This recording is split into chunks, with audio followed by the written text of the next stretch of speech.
John Lentz with City and State, and my guest today is Bob Master, Political Director for the Communication Workers of America in the Northeast, and also the co-chair of the New York Working Families Party. Thanks for joining us today. Thanks, John. And I wanted to talk about one merger going on that's in the works, under review right now by the federal government, between AT&T and DirecTV. I understand that's a merger that your union is supportive of. So tell me about it, where we're at right now, and why you back that. I mean, we are supportive of the AT&T DirecTV merger because we believe it will create more vigorous competition for the consumer. You've got essentially cable monopolies in many, many places in the country where people are really, their only choice of high-speed internet or cable TV is from Time Warner or Comcast, or depending on where you live in the country. And AT&T, which has been a unionized employer, has a product called UVerse, which is quite successful and a solid competitor, keeps prices down, raises the quality of service for consumers. By combining forces with DirecTV, they become a more formidable competitor. And since UVerse and DirecTV don't really overlap very much, there's no reduction in competition. Right, and you said AT&T, they do allow their employees to unionize. What about DirecTV?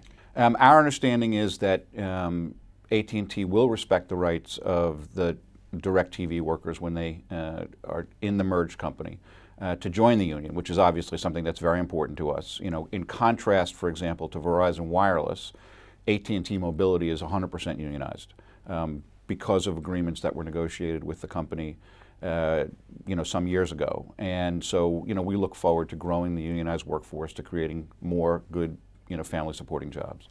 And in 2011, the FCC blocked AT&T's purchase of T-Mobile, shot that down.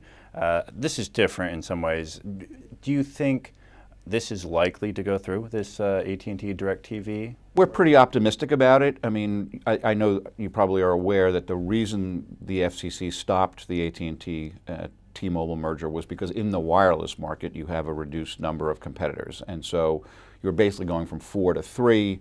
We didn't agree with that. We thought that it would be, again, better for the employees, better for the consumers. But in this case, where you have a different evolution of cable TV, we think this is going to be something that the FCC will look favorably on. And switching gears, in your other hat with the Working Families Party, you pay close attention to what's going on at the state level. And sometimes I have to avert my eyes. Right. Well, the biggest news is we have a new Assembly Speaker, yep. Carl Hastie. The Working Families Party, what is their view on him coming in and taking the reins in the Assembly? Well, I mean, obviously, Carl was the overwhelming choice of the members of the Assembly, and we, it's not our business to get involved in playing in the internal politics of that kind of decision. We have a good relationship with Carl. We've worked closely with Carl in the past, both in the electoral arena, and he was the chair of the Labor Committee, which was very important to us, led the fight on the passage of the wage theft legislation. And so Carl is somebody we have a tremendous respect for. It's obviously a new era in Albany, and I think everybody is, we're like everybody else. We're kind of waiting to see how it's going to unfold. What will the new culture in the Assembly be like? How will things play out in the budget negotiations and so on? Right, and this obviously came out of the corruption allegations against Sheldon Silver, who stepped down from that leadership role. There has been some reports of Hastie's ties to folks like Stanley Schlein, Larry Seabrook, Howard Vargas, that he was flagged by the Moreland Commission at one point. It seems like that didn't go anywhere.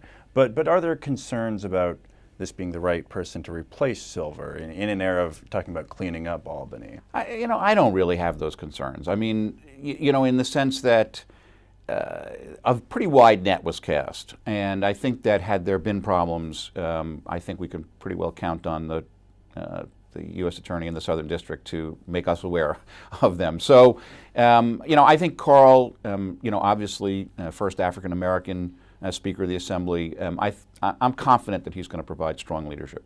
And one of the other 3 men in the room is Governor Andrew Cuomo. You guys have had your disagreements with the governor. Last year was, as Dan Cantor, your colleague, said, a terrible year. legislatively. You had the deal, you gave them the Working Families Party line, things didn't play out, I guess, as planned. What are you looking for in 2015 from the governor and legislatively? Well, look, I think it's going to be a very challenging year legislatively. Everybody's aware, the governor, the major unions in the state threw in with the mayor, in a big effort to try to take back the state Senate, which obviously fell short. And, for the most part, Dean Skelos and the Republicans are pretty hostile to what we would consider a working families agenda. There are a couple of things that have to get done, right? And so, for example, the governor has full public financing of elections in the budget. Someone's got to take it out. Now, I think that if he sticks to his guns and says, as he did in one of these speeches last week, that the legislature is going to have to accept, a full ethics package of which this was a part, well, who knows what might go down? Because if I'm the Senate Majority Leader, do I want to shut down the government with the message that I'm shutting down the government so I can ensure the free flow of corporate contributions to the members of my conference? I think you've got a pretty strong bully pulpit. And then, of course, you've got rent regulation. We're going to be fighting very hard. Obviously, there's an affordable housing crisis in New York City. You've got issues around the schools. So a lot's going to happen, and we'll be up there advocating. Another issue is the minimum wage. The governor had called, I think, last year for $10.10 and up to $13.13 in New York City. Right. Now it's $10.50, $11.50 in New York City. Right. How do you like that proposal from the governor? I think it's inadequate. I mean, I think everybody knows that you can't live in New York City on $11.50 an hour. There's a nationwide movement, the Fight for 15, all these fast food workers joined by low-wage workers in the retail sector who are saying $15 an hour is what you really need to have a decent standard of living in this country, and more so in New York City. We've seen it in Seattle, we've seen it in San Francisco. We can do better here, and we need to fight for more. And then nationally, the Working Families Party just said that it is pushing for Elizabeth Warren, the U.S. Senator from Massachusetts, Yep. to run for president. Why get into that race? Well, that's a really good question. I want to be very careful here to separate my two hats, right? I got the CWA hat where, we have not made a decision. The National Union is going to make that decision in Washington. And then the Working Families hat. And I think what I would say about the Working Families Party is we were formed to try to raise issues about the power of the banks and the power of Wall Street and the needs of working families not being met by the mainstream economic agenda.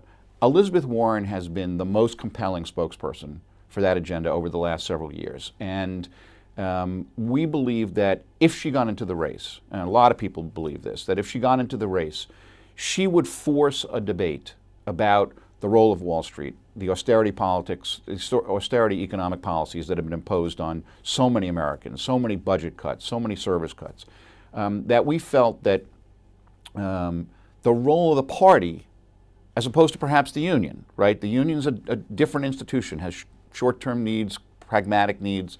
The party's role is to shake things up. And I think a majority of the people inside the party felt this is a way of kind of shaking up debate about economic policies in the country. Bob Master, thanks for joining us. Thanks for having me.